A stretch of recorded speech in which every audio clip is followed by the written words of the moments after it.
Hello everyone, welcome to biochemistry. आज हम पढ़ने वाले हैं जेनेटिक मार्कर के बारे में। क्या होता है जेनेटिक मार्कर, कितने इसके टाइप्स है और किस तरीके से होते हैं कोडोमिनेंस एंड डोमिनेंट मार्कर्स। ये सारी चीजें आज हम इस वीडियो लेक्चर में कवर करने वाले हैं, तो जुड़े रहिए।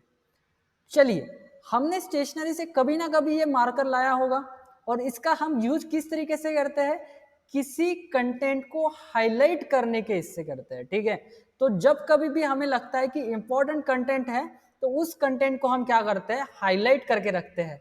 यही काम होता है मार्कर का। मार्कर क्या करता है, एक इंपॉर्टेंट कंटेंट और एक कंटेंट के बीच में जो इंपॉर्टेंट नहीं है उन दोनों के बीच में डिफरेंशिएट कराने में हेल्प करता है। ये हमारे स्टेशनरी वाले जो मार्कर मिलता है उसके बारे में बात हो रही है। क्या जेनेटिक मार्कर भी इसी तरीके से काम करता है? ये सवाल हमेशा हमारे मन में रहेगा और इस सवाल का जवाब आज हम इस वीडियो लेक्चर से समझेंगे। ठीक है, अब जेनेटिक मार्कर भी इसी तरीके से जो ये मार्कर काम करता है उसी तरीके से ये काम करता है। ये भी हमें दो ऑर्गेनिज्म के बीच में डिफरेंशिएट या फिर कौन सा ऑर्गेनिज्म सेम है या डिफरेंट है इसके बारे में बताता है। That's why we call them as a genetic marker. आइए देखते हैं इसके कुछ टाइप्स है, like morphological marker, then biochemical marker, then third one is a molecular marker. ये तीन टाइप्स के मार्कर्स हमको देखने को मिलते हैं। ठीक है, तो देखते हैं मॉर्फोलॉजिकल मार्कर क्या होता है। ठीक है, जब हम मॉर्फोलॉजिकल बोलते हैं तभी हमें समझ में आता है कि जो हमें मॉर्फोलॉजिकली यानी कि फिनोटिपिकली जो एक्सटर्नली हमको दिखाई देता है, यानी कि नेकेड आई से दिखाई देता है, उसी को हम क्या कहते हैं, मॉर्फोलॉजिकल और फिनोटिपिक। और ऐसा मार्कर जो हमें देखने से दिखता है और वो हमको दो ऑर्गेनिज्म के बीच में डिफरेंशिएट करा के देता है। सपोज हम यहाँ पे एग्जांपल लेते हैं, ये पिंक फ्लावर का और येलो फ्लावर का। ये जिस प्लांट में पिंक फ्लावर होगा और जिस प्लांट में येलो फ्लावर होगा उसमें से हमें फ्लावर कलर ये समझा रहा है कि ये दो प्लांट्स कैसे हैं, अलग अलग है, डिफरेंट है। तो इस तरीके से फ्लावर कलर हमें रिप्रेजेंट कर रहा है कि ये दोनों क्या है, दो प्लांट्स अलग अलग है। तो यहाँ पे जो कलर है, फ्लावर कलर है, वो एज अ मॉर्फोलॉजिकल मार्कर हम यूज कर रहे हैं। सिमिलरली अगर हम सीड के साथ भी कंपेयर करें तो सीड में भी सीड कलर हमको क्या करता है, हेल्प करता है कि दो ऑर्गेनिज्म कैसे है, डिफरेंट डिफरेंट है, या फिर दो प्लांट्स कैसे है, डिफरेंट डिफरेंट है। ठीक है, अब देखते हैं हम इसके कुछ डिसएडवांटेज तो नहीं है क्या, और भी मॉर्फोलॉजिकल मार्कर्स है? तो हाँ, similar to flower colour, seed shape, seed height is sorry plant height is there. these are some morphological markers जो हमें बताता है कि दो ऑर्गेनिजम्स अलग है या सेम है। लेकिन क्या ये जो मॉर्फोलॉजिकल मार्कर्स है, क्या वो इनफ नंबर है हमारे पास? हमारे पास पता है कि शेप काम में आ सकता है, हाइट काम में आ सकता है, कलर काम में आ सकता है, और कुछ थोड़े बहुत जो कैरेक्टर्स होंगे वो मॉर्फोलॉजिकल मार्कर की तरह काम करेंगे। लेकिन क्या ये इनफ है दो ऑर्गेनिज्म को सेपरेट करने के लिए? तो नहीं है, बहुत ही कम नंबर ये है। और ये जो कैरेक्टर्स है, जो कि मॉर्फोलॉजिकल कैरेक्टर्स है, ये इन्फ्लुएंस्ड होते हैं। सपोज महाराष्ट्र में हमने क्या किया, एक प्लांट को लगाया, वही प्लांट हमने क्या किया, राजस्थान में लगा दिया। ठीक है, तो जब मैंने देखा तो महाराष्ट्र वाला जो प्लांट है वो ज्यादा हाइट कवर कर चुका है और राजस्थान वाला प्लांट जो है वो उतना ग्रो नहीं करा है या फिर उसने उतनी हाइट कवर नहीं किए हैं। अब ये जो है एनवायरमेंटल फैक्टर से क्या होता है, इन्फ्लुएंस्ड होता है, इसीलिए ये इसका एक ये क्या है, डिसएडवांटेजेस है। अगर हम देखें तो क्या मॉर्फोलॉजिकल मार्कर्स ही है? तो नहीं, हमारे पास और एक मार्कर है जिसका नाम है बायोकेमिकल मार्कर। जब हम बायोकेमिकल मार्कर बोलते हैं तो उससे ही हमें समझ में आता है कि इधर बायो से रिलेटेड, जो केमिकल से रिलेटेड है, वो काम होने वाला है। ठीक है, अब जब मैं सपोज एक एग्जांपल लेते हैं मैंगो और ऑरेंजेस का, इन दोनों प्लांट की सपोज हम कंसीडर करते हैं कि मॉर्फोलॉजी कैसी है, सेम है, तो क्या हम इन दोनों को पहचान पाएंगे? तो हाँ, किस बेसिस पे? हमें पता है कि ऑरेंजेस क्या है, सिट्रिक एसिड प्रोड्यूस करता है, और जो हमारा मैंगो है वो डिफरेंट डिफरेंट एसिड्स प्रोड्यूस करता है, डिफरेंट डिफरेंट अल्केलॉइड्स होते हैं उसमें। सिमिलरली ऑरेंजेस में अलग अलग फ्लेवोनॉइड्स होते हैं, अल्केलॉइड्स होते हैं, जो सेकेंडरी मेटाबोलाइट्स है वो डिफरेंट डिफरेंट होते हैं, ठीक है। तो इस तरीके से हम, अगर मुझे मॉर्फोलॉजिकली डिफरेंस समझ में नहीं आ रहा है तो मैं क्या करूंगा, केमिकल्स की मदद से, केमिकल्स कौन से प्रेजेंट है इस प्लांट में और उस प्लांट में, इसके बेसिस पे भी क्लासिफिकेशन कर सकता हूं, ठीक है। अब सपोज हम गेहूं के प्लांट की एग्जांपल ले लेते हैं, तो गेहूं के प्लांट में अगर मॉर्फोलॉजी सेम है, सारी चीजें मॉर्फोलॉजिकली या फिर फिनोटिपिकली कैसी है, सेम ही दिखाई दे रही है, फिर भी उनमें डिफरेंस हो सकता है। क्या वो दो ऑर्गेनिज्म सिर्फ मॉर्फोलॉजिकल बेसिस पे ही डिस्टिंग्विश किए जा सकते हैं? तो ऐसा नहीं है। हम उनमें से निकालेंगे केमिकल्स और उनकी जांच करेंगे कि इसमें कौन सा केमिकल मिल रहा है और उसमें दूसरा कौन सा केमिकल मिल रहा है। लेकिन अगर मैं हर एक चीज को, हर एक सेकेंडरी प्रोडक्ट की रिएक्शन के साथ टेस्ट करने जाऊंगा कि इसमें ये सेकेंडरी प्रोडक्ट है या फिर सेकेंडरी मेटाबोलाइट है, ठीक है, तो इस तरीके से अगर मैं बोलूंगा तो इसमें बहुत टाइम लगेगा। मैं उस प्लांट को क्लासिफाई करने के लिए घंटों समय उसमें बीत जाएगा मेरा। तो हमने क्या किया कि कोई भी अल्केलॉइड्स या भी फ्लेवोनॉइड्स एक बायोकेमिकल पाथवे से बनता है, और उस बायोकेमिकल पाथवे में different different proteins, different different enzymes use होने वाले हैं। तो मैंने क्या किया, मैंने ये इससे कंक्लूजन निकाला, डिफरेंट केमिकल्स है, इसका मतलब डिफरेंट प्रोटीन भी होने चाहिए वहां पे। तो इसके थ्रू हमने ये काम किया कि एक प्लांट से हमने प्रोटीन सैंपल निकाला और दूसरे प्लांट से भी प्रोटीन सैंपल निकाला। अगर इलेक्ट्रोफोरेसिस के दौरान वो बैंड मैच कर गए, दैट मीन्स वो सिमिलर ऑर्गेनिज्म है, और बैंड मैच नहीं कर रहे हैं तो वो कैसे है, डिफरेंट है। इसको देखना भी पड़ेगा, ठीक है। अगर ये मैं बोलता हूं इलेक्ट्रोफोरेसिस का ये क्या है, सेट है, तो इसमें क्या किया, मैंने सैंपल लोड किया, प्रोटीन सैंपल लोड किया और उसके बैंड्स देखे। अगर मुझे सिमिलर सिमिलर मिलते हैं सारे बैंड्स, दैट मीन्स कि वो ऑर्गेनिज्म कैसा है, सिंगल है, दो ऑर्गेनिज्म डिफरेंट डिफरेंट नहीं है, वो एक ही ऑर्गेनिज्म है।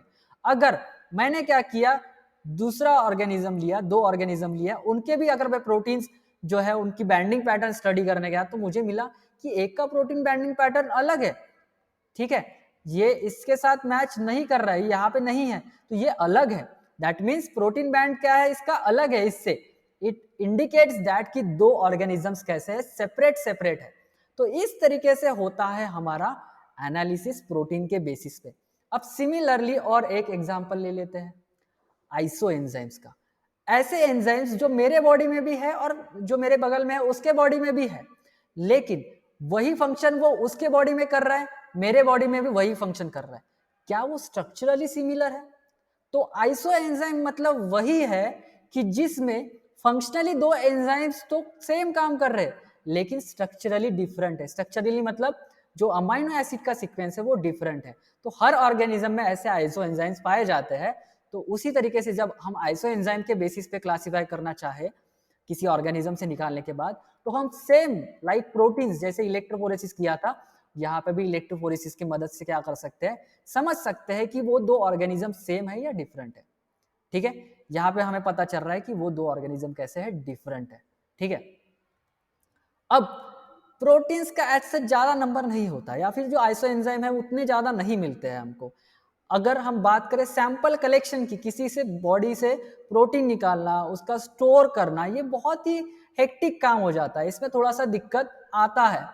इस काम को करने के लिए, प्रोटीन सैंपल निकालने के लिए, आइसो एंजाइम्स निकालने के लिए, ये भी एक टेक्निकल एक्सपर्टीज लगती है जिसके बेसिस पे ही हम इस काम को कर सकते हैं। और कुछ कुछ प्रोटीन्स ऐसे होते हैं जिनका मॉलिक्यूलर वेट सेम होता है, तो हो सकता है जो बैंड है वो एक ही जगह पे देखने को मिले।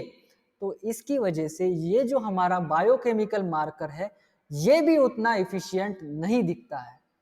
तो हमने दिमाग लगाया कि ये भी नहीं हो रहा है, वो भी नहीं हो रहा है, तो कर क्या सकते हैं हम। तो हमने ये पता किया कि प्रोटीन जो है वो एक जीन से बनता है। तो क्या प्रोटीन जनरली हम देखेंगे तो लिमिटेड नंबर रहेंगे, लेकिन जीन मेजॉरिटी टाइम्स रहेंगे, बहुत ज्यादा अमाउंट्स में हमको जीन देखने को मिल सकते हैं। तो क्या हम जीन पे मार्कर स्टडी कर सकते हैं? क्या ऐसा कोई फीचर जीन के पास प्रेजेंट होता है? क्या ऐसा फीचर मॉलिक्यूलर लेवल पे प्रेजेंट होता है? तो ऐसा मार्कर प्रेजेंट होता है मॉलिक्यूलर लेवल पे, and that marker is known as molecular marker, ठीक है। अब मॉलिक्यूलर मार्कर मतलब क्या? It is simply a DNA sequence.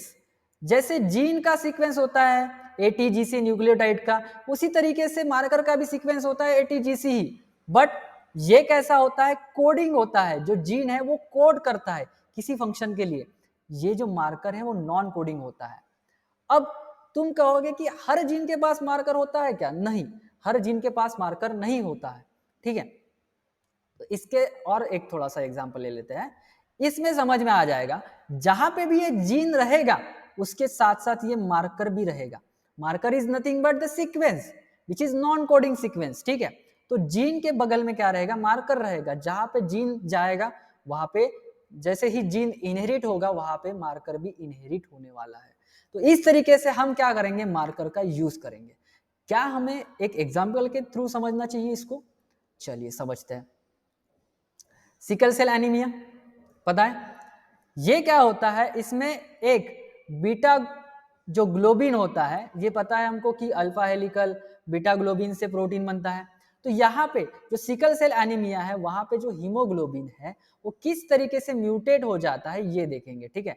तो एचबीबी जीन जो हीमोग्लोबिन को क्या करता है, बीटा ग्लोबिन चेन फॉर्म करने को हेल्प करता है, वो प्रेजेंट होता है क्रोमोसोम नंबर 11 पे, और उसी के बारे में हम अभी देखेंगे, ठीक है। तो इस एचबीबी जीन के पास, ठीक है, अब इस स्लाइड में हमें यह दिखाया जा रहा है कि सिकल सेल एनीमिया में क्या म्यूटेशन होता है, ऐसे नॉर्मल में क्या म्यूटेशन होता है जब जाके सिकल सेल बनता है। तो एक सिर्फ एक नाइट्रोजन बेस चेंज हो जाता है, टी की जगह क्या आ जाता है, ए आ जाता है, जिसकी वजह से जो ग्लूटामिक एसिड है वो अब वैलिन, मतलब ये अमाइनो एसिड का चेन में थोड़ा सा एक अमाइनो एसिड का चेंज आने की वजह से क्या हो रहा है, सिकल सेल जो है red RBC sickle cell shape देखने को मिलता है, ठीक है। अब हमारा अभी भी मुद्दा वही है कि जेनेटिक मार्कर, ठीक है। अब जेनेटिक मार्कर का मैंने बोला था कि ये कुछ अलग नहीं होता है, it simply a nucleotide sequence, ठीक है, कुछ सीक्वेंस होता है, ठीक है। तो एचबीबी जब नॉर्मल पर्सन में क्रोमोसोम नंबर 11 पे होता है, जीन नॉर्मल है, एचबीबी कैसा है, एकदम नॉर्मल है। तो नॉर्मल कंडीशन में क्या होता है, जो मार्कर होता है, ये जो मार्कर होता है इसके पास एक रेस्ट्रिक्शन साइट होती है, ये जो ब्लू कलर से रिप्रेजेंट कर रहा है ये एक रेस्ट्रिक्शन साइट है जो मार्कर की तरह एक्ट करती है। अब रेस्ट्रिक्शन साइट बोला है तो रेस्ट्रिक्शन एंजाइम यहाँ पे क्या कर सकती है, कट कर सकती है।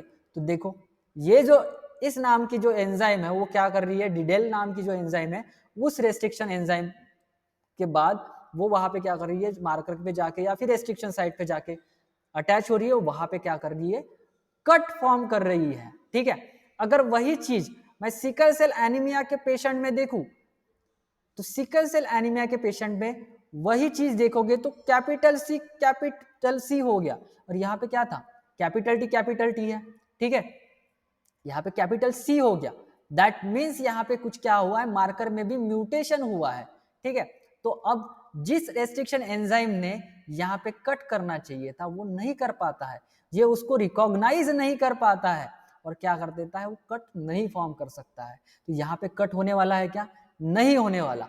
अब जब किसी भी एंजाइम को हम डालते हैं किसी डीएनए के सीक्वेंस में, जैसे सपोज मेरा एक क्या ले लिया, डीएनए ले लिया, उसमें मैंने डीडेल एंजाइम डाल दिया, तो ये जो डीडेल एंजाइम है, रेस्ट्रिक्शन एंजाइम है, ये करता है 3 बार कट।